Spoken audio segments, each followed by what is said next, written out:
21 डिसेंबरला एकत्रित मतमोजणीच्या नागपूर खंडपीठाच्या निर्णयाला सुप्रीम कोर्टामध्ये आव्हान दिलं गेलेलं आहे। त्याबाबतची बातमी आहे। स्थानिक स्वराज्य संस्थांच्या निवडणुकीच्या निकालासंदर्भातली अत्यंत मोठी बातमी।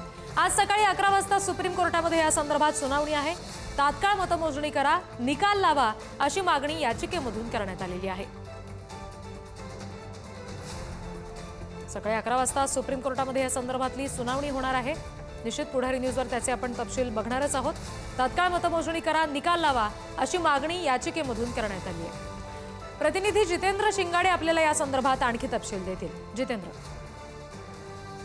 नक्कीच, कारण नागपूर खंडपीठाने महत्त्वाचा निर्णय दिलेला होता। कारण 24 नगर परिषदा आणि नगरपालिकांची निवडणूक जी आहे ती सामोर ढकलण्यात आलेली होती आणि त्यानंतर जी मतमोजणी आहे जी 3 डिसेंबरला पार पडणार होती त्याची ही मतमोजणी जी आहे ती 21 डिसेंबरलाच घेण्याचे आदेश, म्हणजे एकत्रित घेण्याचे आदेश मुंबई उच्च न्यायालयाच्या नागपूर खंडपीठाने दिलेले होते।